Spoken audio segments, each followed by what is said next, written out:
cuma bisa masak telur. Bab 2901 sampai bab 2904. Berita bahwa Ye Chong sedang menuju ke timur saat ini juga disiarkan langsung di seluruh jaringan. Di internet di dunia seni bela diri barat, ada banyak sekali kata yang menggambarkan bagaimana Ye Chong mengalahkan gelombang demi gelombang orang.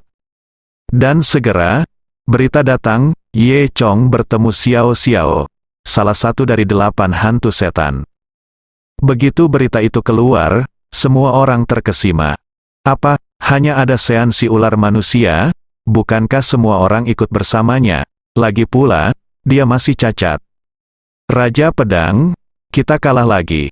Kapan Raja Surga akan mengambil tindakan? Pada saat yang sama, di jalan raya menuju timur, Ye Chong dan Long Fei Yun sudah mendekati arah Siberia Timur. Keduanya melarikan diri dari tengah malam ke keesokan harinya, dan dari pagi hari berikutnya hingga sore hari. Dengan 2 kaki, mereka hampir menjangkau seluruh negeri Mei. Saat ini matahari terbenam seperti salju, dan warna merah matahari terbenam menyebar di jalan lurus yang terlihat sangat indah. Cakrawala di kejauhan telah sepenuhnya menghilang ke dalam kegelapan, dan ladang gandum emas di kedua sisinya berkibar tertiup angin. Ye Chong dan Long Fei Yun berdiri di tengah jalan, di seberang mereka ada 4 orang yang membawa sedan, dan orang yang duduk di atas sedan itu adalah Xiao Xiao, si ular manusia. Setelah Sean melihat Ye Chong, dia menunjukkan senyum aneh. Ye Chong, kita akhirnya bertemu lagi. Saya mendengar bahwa Anda sangat kuat baru-baru ini. Dikatakan di internet bahwa bahkan 8 setan hantu kami tidak cocok untuk Anda. Ye Chong menanggapinya dengan nada menghina, siapa kamu? Kamu tidak punya tangan atau kaki dan kamu berani menjadi begitu sombong di sini. Percaya atau tidak, kami, Kaisar Pedang, memukulmu sampai ibumu bahkan tidak mengenalinya. Kamu, kata Long Fei Yun. Xiao Xiao, si ular manusia, tidak marah dan tertawa dingin. Kamu adalah anak kecil yang tidak tahu bagaimana hidup atau mati. Tapi kamu masih kuat. Aku akan membunuh Ye Chong dulu. Lalu aku akan membuatmu bonekaku dan memintamu untuk membawakan kursi sedanku. Jie jie jie. Meskipun dia hanya mengucapkan beberapa patah kata, suara dingin Sean si manusia ular membuat takut Long Fei Yun. Long Fei Yun menelan dan bersembunyi di belakang Ye Chong. Setelah itu, manusia ular Sean berkata, Ye Chong, masih ada 1 bulan sebelum waktu yang kita sepakati. Sepertinya hal itu akan dimajukan. Tentu saja, saya, Sean, bukanlah orang yang tidak masuk akal. Jika Anda merasa bahwa kamu harus berkompetisi lagi dalam 1 bulan, jika demikian, aku dapat membawamu kembali dan mengurungmu. Setelah sebulan, aku akan membunuhmu di depan umum. Jangan khawatir, aku akan membawamu kembali dan tidak ada yang akan berani menghentikanmu. Ini adalah pilihan yang baik untukmu. Kamu bisa hidup 1 bulan lagi, bagaimana? Ye Chong mengangkat bahu dan berkata, jika kamu ingin mati sekarang, aku akan menemanimu. Jie jie, Xiao Xiao, seekor ular manusia, mencibir, aku sudah mendengarnya sejak lama. Kamu, Raja Pedang, sangat sombong, dan sepertinya itu benar saat ini. Baiklah, coba saya lihat hari ini. Di mana apakah kamu mendapatkan kepercayaan diri untuk menjadi begitu sombong? Saat dia mengatakan ini, Xiao Xiao, si ular manusia, membuka mulutnya dan menunjukkan bentuk O. Dalam sekejap, cahaya perak keluar dari mulutnya dan langsung menuju ke arah Ye Chong. Sean mengeluarkan belati dari mulutnya. Belati itu sangat tajam dan sangat cepat. Kemanapun ia melewatinya, udara seolah-olah terbelah. Dalam sekejap mata, belati itu sudah dekat dengan Ye Chong. Dari kejauhan, Ye Chong bisa merasakan kekuatan yang terkandung di dalam belati itu. Ye Chong tidak berani gegabah dan mengeluarkan pedang tulang ikan. Ketika belati itu mencapai Ye Chong mengangkat pedangnya untuk melawan. Dengan suara dentang, kedua senjata itu bertabrakan. Kekuatan kedua pedang itu bertabrakan satu sama lain. Akibat ledakan menyebar, mengguncang Long Feiyun di sebelahnya dan mundur beberapa langkah. Long Feiyun menutupi dadanya, merasakan darah di tubuhnya mendidih, dan hampir mengeluarkan seteguk darah. Dia sangat terkejut, keduanya begitu kuat hanya dari benturan energi pedang. Dan di bawah hantaman pedang Ye Chong, belati yang diludahkan Sean terlempar. Setelah berputar beberapa kali di udara, ia jatuh ke tanah dan jatuh ke tanah sawah di sebelahnya. Meskipun Ye Chong dengan mudah memblokir pedang Sean, dia juga bisa merasakan bahwa kekuatan Sean memang sangat kuat. Mereka benar-benar berbeda dari orang-orang yang pernah ditangani Ye Chong sebelumnya. 8 iblis dari alam hantu memang pantas mendapatkannya. Ye Chong meminta Long Feiyun menjauh. Long Feiyun tahu bahwa berada di sini akan mempengaruhi Ye Chong. Terlebih lagi, jika Anda tidak berhati-hati dan terluka oleh kekuatan yang dikeluarkan dari pertarungan lawan, Anda dapat dengan mudah disetrum hingga mati. Memikirkan hal ini, Long Feiyun segera mundur puluhan meter, bersembunyi di balik pohon, dan menyaksikan pertempuran dengan gugup. Di mata Sean, Long Feiyun bukanlah apa-apa. Long Feiyun menghindarinya, dan dia tidak peduli sama sekali. Dia hanya menatap Ye Chong dan tersenyum dingin. Kamu pria yang luar biasa. Saat dia mengatakan ini, Xiao En mendengar suara set dan bersiul. Kemudian, keempat boneka yang membawa sedan itu bergegas menuju Ye Chong. Boneka-boneka ini semuanya dikendalikan oleh Sean, walaupun membawa kebanggaan, namun tetap sangat cepat dan gerakannya seragam. Secara keseluruhan terlihat seperti satu orang. Segera, 4 orang membawa sedan itu dan tiba di dekat Ye Chong. Semua boneka ini adalah master yang kuat, dan masing-masing dari mereka pada dasarnya telah mencapai ranah setengah langkah Earth Immortal. Dalam sekejap, boneka yang membawa sedan di sebelah kiri merentangkan kaki kirinya dan menendang Ye Chong. Pada saat yang sama, boneka yang membawa sedan di sebelah kanan mengulurkan kaki kanannya dan menendang Ye Chong. Saat Ye Chong memblokir boneka-boneka ini, Xiao En duduk di sedan dan mengeluarkan pedang ajaib dari mulutnya. Dia menggigit gagang pedang dan terus menyerang Ye Chong, lebih gesit dari para master yang memegang pedang. Ye Chong sepertinya sedang melawan mesin pertarungan besar saat ini, dan sulit untuk menentukan pemenangnya untuk sementara waktu. Ratusan ronde telah dilakukan dalam sekejap mata. Sean tidak menyangka Ye Chong akan berkembang sedemikian rupa dalam waktu sesingkat itu. Dia sangat beruntung menemukan Ye Chong sebulan sebelumnya untuk janji temu ini. Jika ditunda sebulan lagi, sesuatu mungkin akan berubah. Memikirkan hal ini, Sean menjadi lebih bertekad untuk membunuh Ye Chong saat ini. Aku melihatnya membuka mulut besarnya dan mengeluarkan 4 pedang panjang lagi dari mulutnya. Sean menggigit pedang panjang terakhir dan memukul pedang panjang lainnya dengan bilah pedang. 4 pedang panjang yang tersisa dikendalikan oleh Sean. Semuanya menyerang Ye Chong.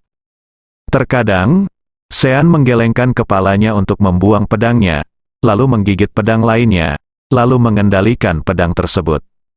5 pedang panjang di bawah kendali mulut Sean, sepertinya ditipu, seperti 5 ahli pedang, mengelilingi Ye Chong dalam serangan terus-menerus.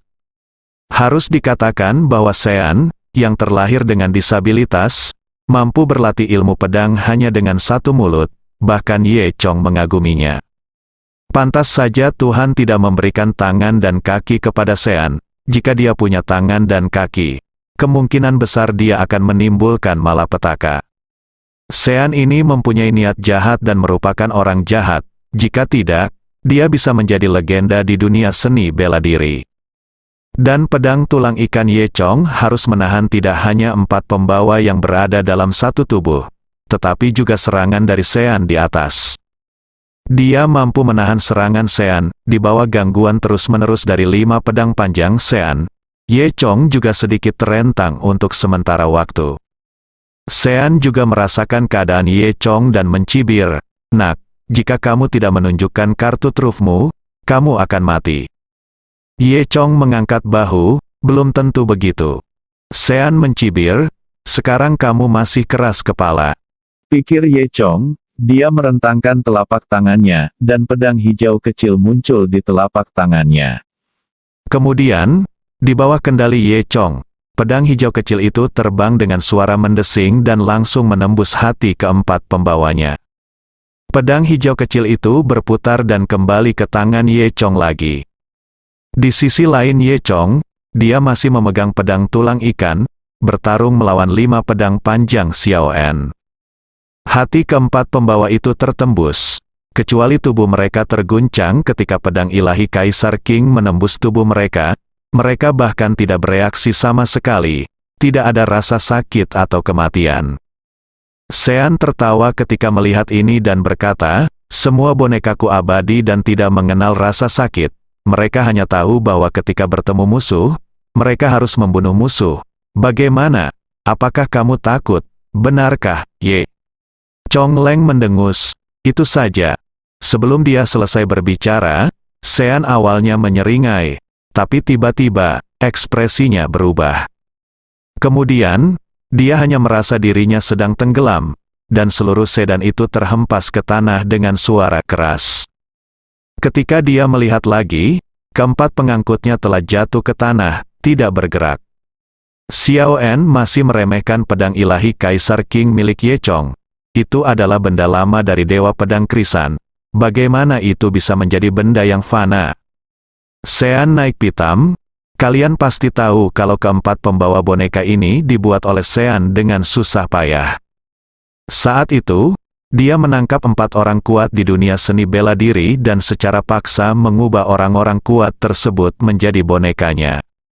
Terlebih lagi, dia menyempurnakannya dengan berbagai racun sihir, lalu berubah menjadi 4 boneka yang seperti zombie berjalan dan memiliki kekuatan bertarung super.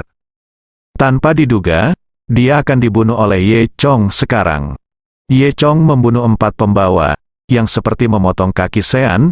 Bagaimana mungkin Sean tidak marah? "Brengsek, aku akan membunuhmu," kata Sean dengan marah. Kemudian, Sean membuka mulutnya dan menghembuskan nafas hitam.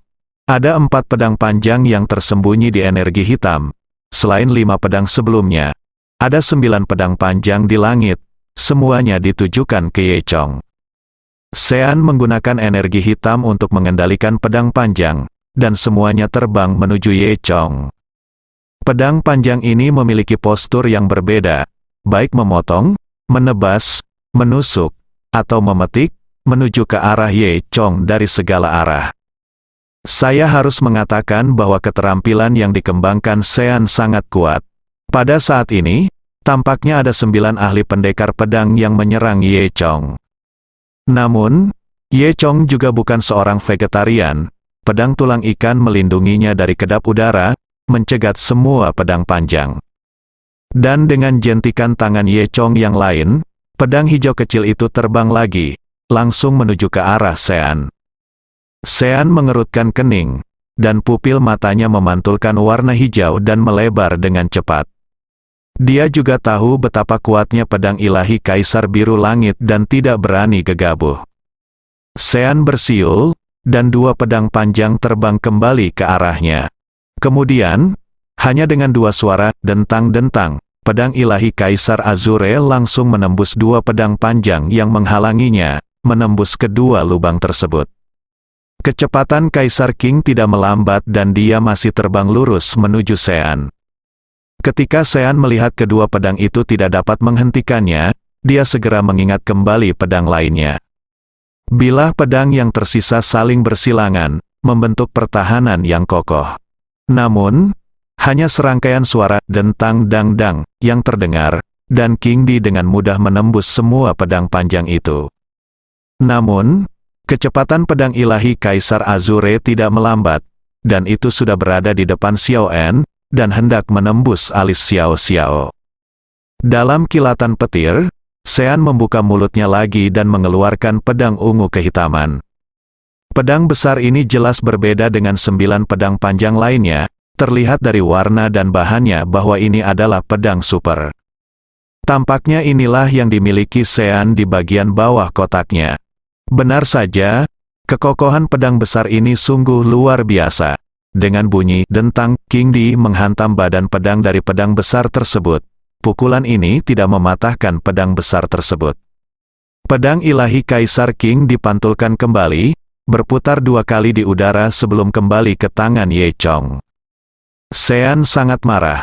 Pedang bergagang 9 miliknya juga merupakan harta karun yang telah dia latih sejak lama. Setelah ditusuk oleh Kaisar King, energi hitam pada pedang bergagang 9 itu hilang dan berubah menjadi besi tua, jatuh ke tanah satu demi satu. Sean dan Ye Chong bertarung, namun sebelum hasilnya diketahui, dia sudah menderita kerugian besar. Kemudian, Sean terus membuka mulutnya lebar-lebar, dan pedang besar yang baru saja keluar dari mulutnya hanya menjulurkan kepalanya.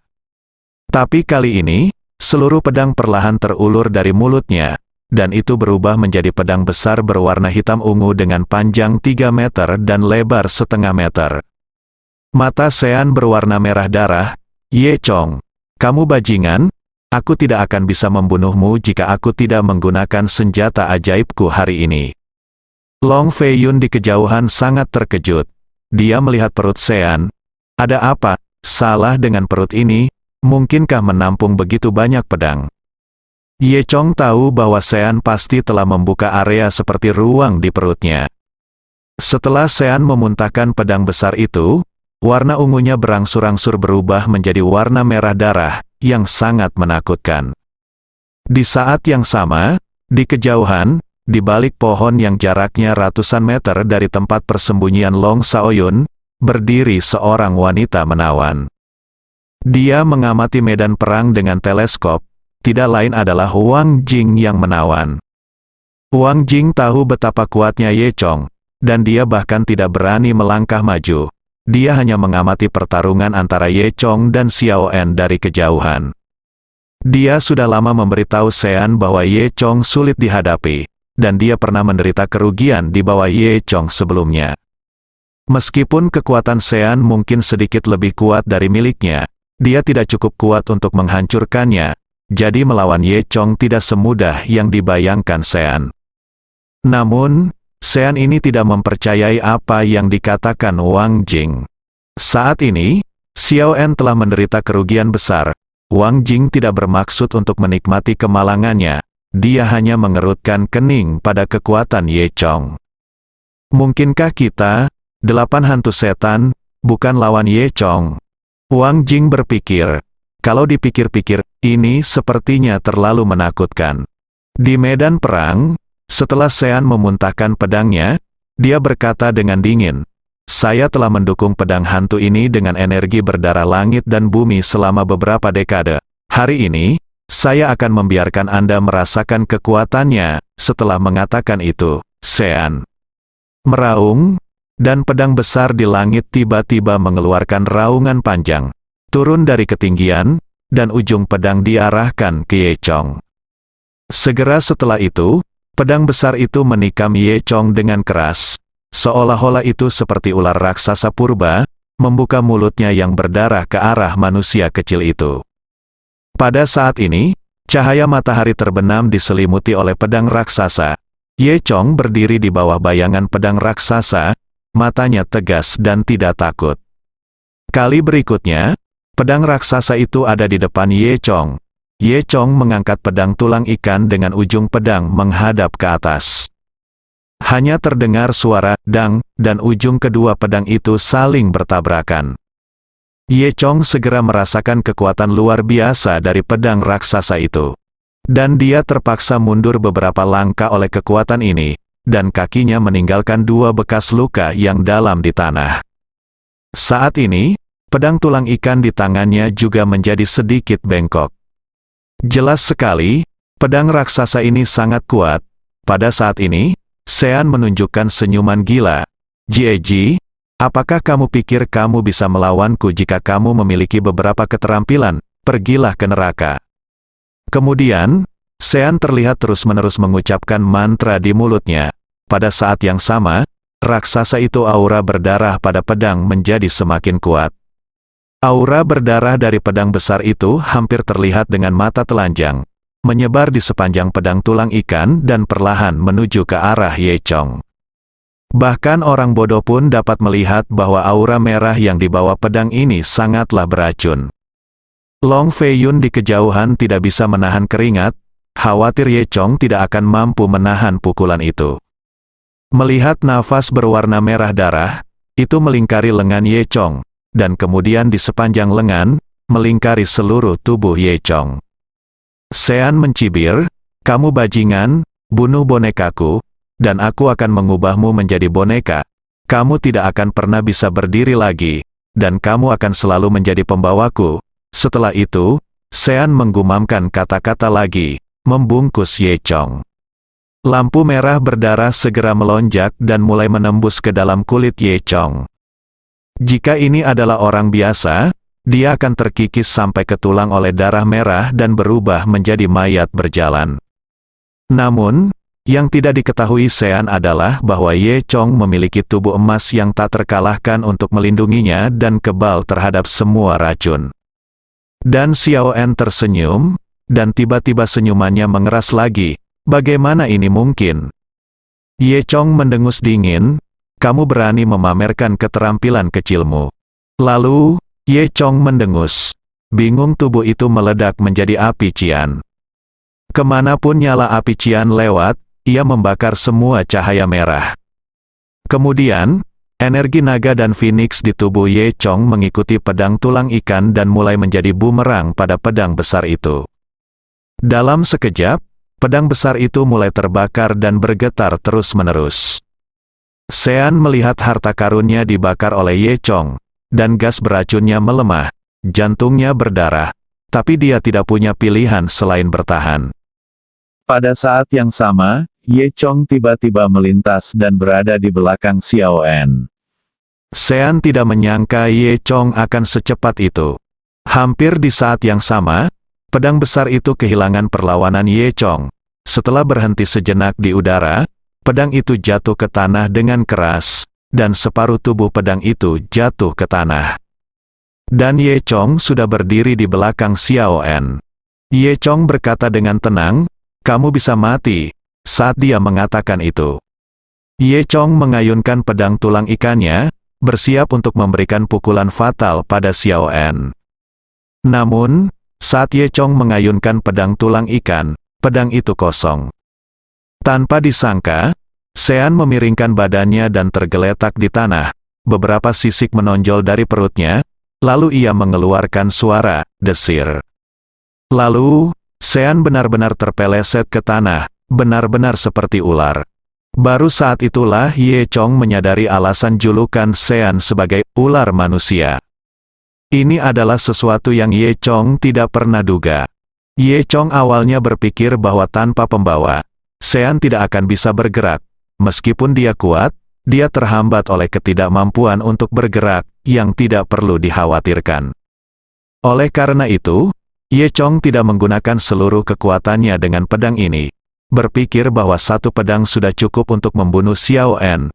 Tanpa diduga, Xiao Xiao mengambil kesempatan untuk melarikan diri. Sean melarikan diri lebih dari 10 meter. Dia berbaring di tanah, mengangkat kepalanya, dan menatap Ye Chong dengan tajam. Dia hampir dibunuh oleh Ye Chong barusan.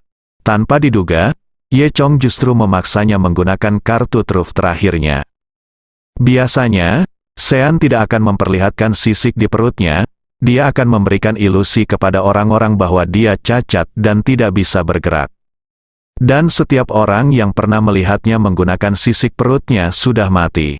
Bahkan Wang Jing, yang merupakan salah satu dari 8 hantu iblis, tidak mengetahui hal ini. Pada saat ini, Wang Jing melihat Xiao En, yang dipaksa oleh Ye Chong untuk menggunakan gerakan cadangan seperti itu. Dia juga menunjukkan cibiran genit dan berkata pada dirinya sendiri, "Menarik, tapi Xiao Xiao tidak tahu, antara dia alisnya, Ye Chong sudah memberi sedikit tanda emas di atasnya." Tepat ketika Sean sangat marah dan hendak mengaumkan pedangnya dan menyerang Ye Chong lagi, Ye Chong meluncurkan ledakan api kemarahan Buddha.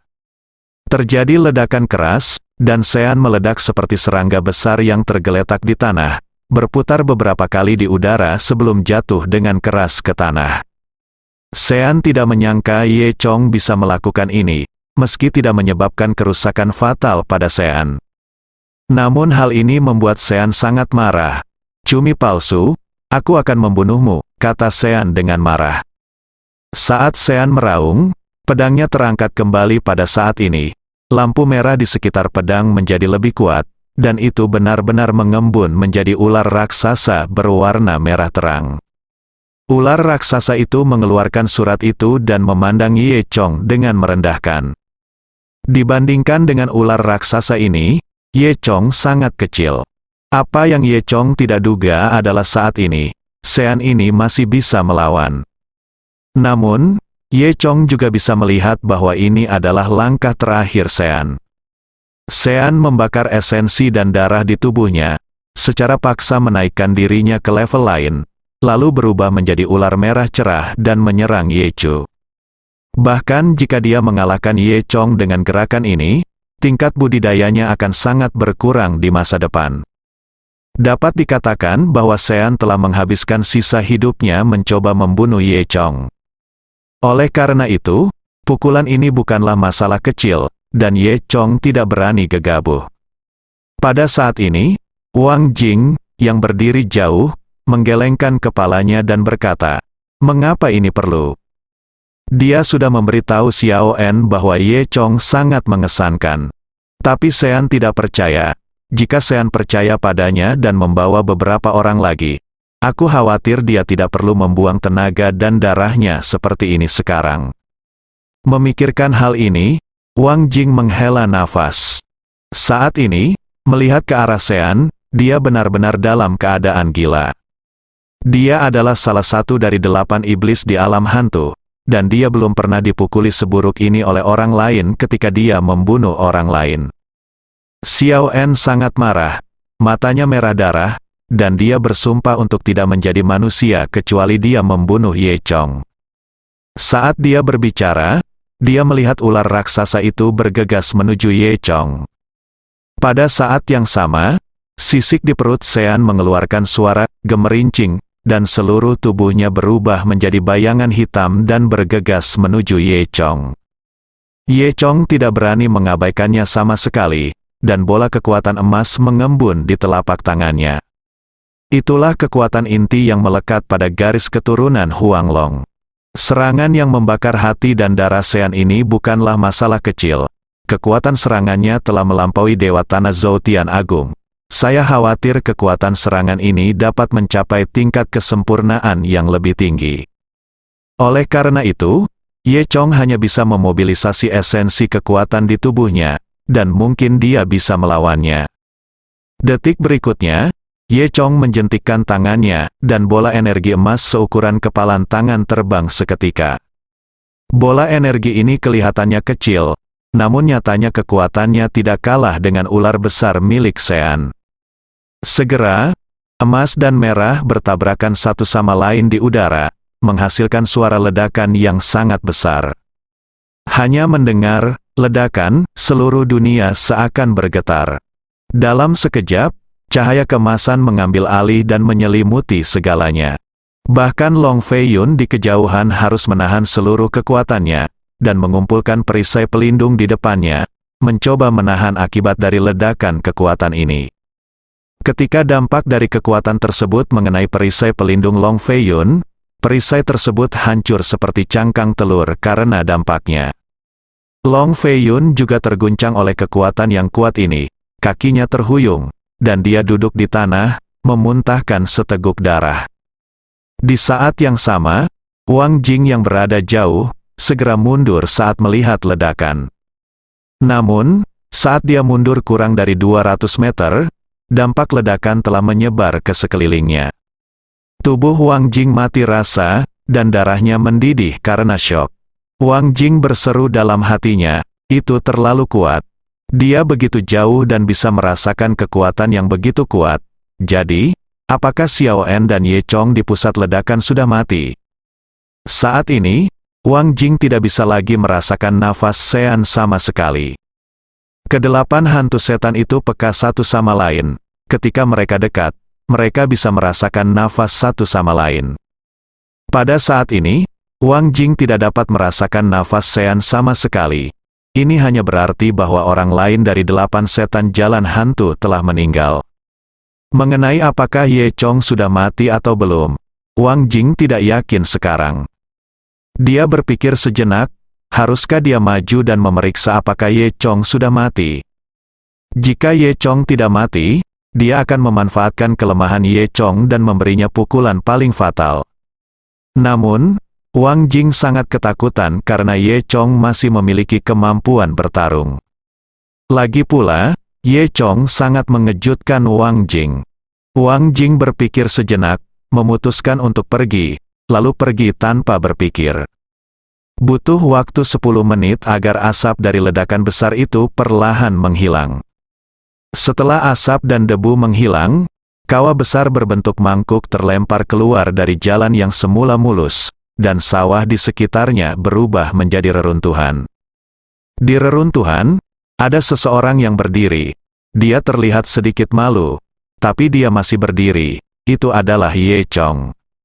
Pakaian Ye Chong telah terbakar, dan dia terengah-engah. Ada sesuatu tergeletak di kakinya.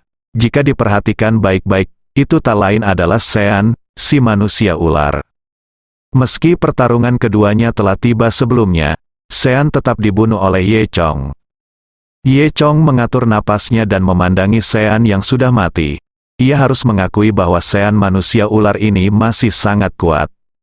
Untuk mengalahkan Sean, dia menghabiskan seluruh kekuatannya dan menghabiskan setengah dari kekuatan esensi di tubuhnya. Long Fei Yun kemudian bangkit dari tanah dan menyeka darah dari sudut mulutnya.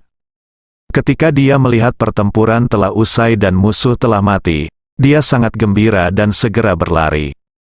Tuan Kaisar Pedang, kamu baik-baik saja? Long Fei Yun bertanya.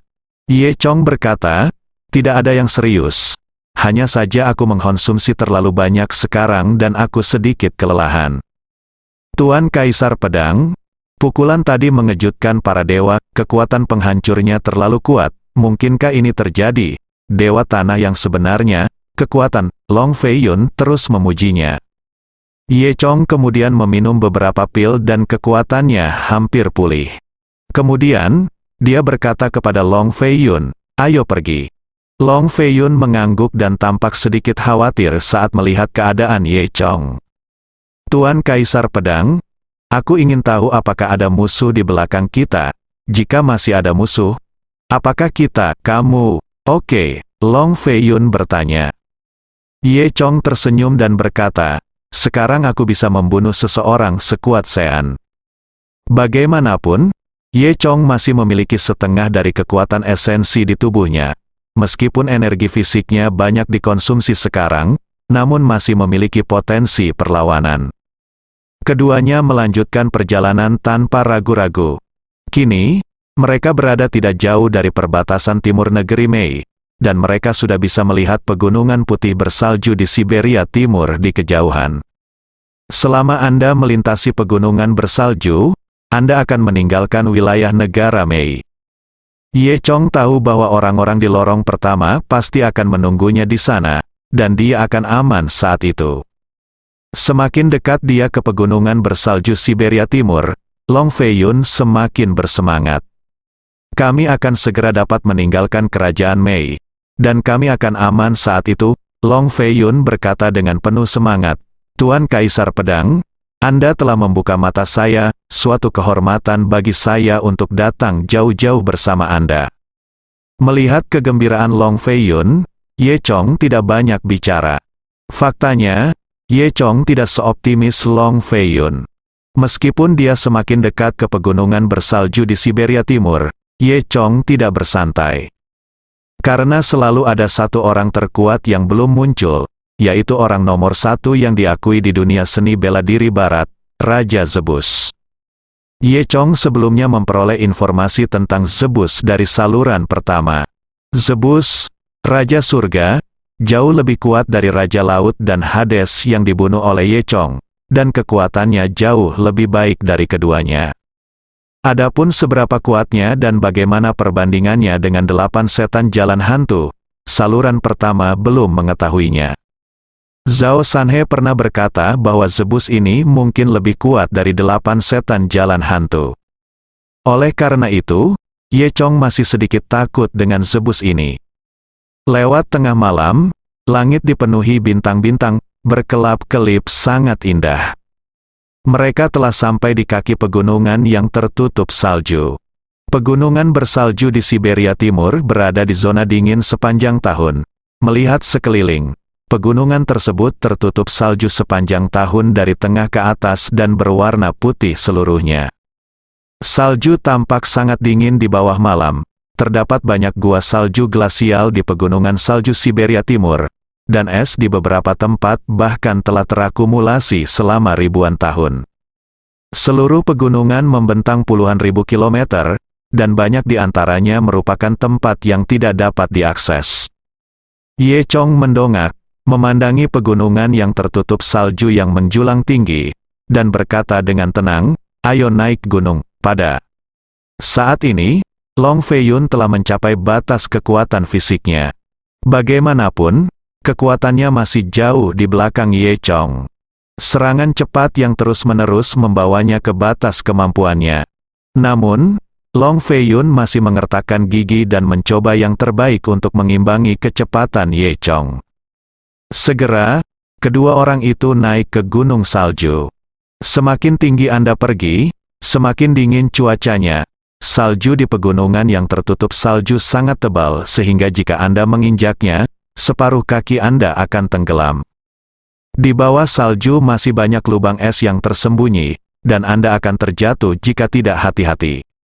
Banyak tempat yang tebingnya terjal, jalan di bawah kaki Anda sangat licin. Jika tidak hati-hati Anda akan terjatuh ke dalam tebing tersebut. Ye Chong dan Long Feiyun keduanya adalah kultivator, jadi lingkungan alam ini berdampak kecil pada mereka. Namun, saat cuaca menjadi semakin dingin, dan es serta salju menjadi semakin tebal, Long Feiyun tidak dapat lagi bertahan, tapi dia tetap bersikeras mengikuti Ye Chong. Ye Chong juga sengaja memperlambat kecepatannya untuk menjaga Long Feiyun. Kedua orang itu bergerak maju dan akhirnya mencapai puncak gunung. Pada saat ini, jurang lembah salju yang besar muncul di depan mereka, bersambung.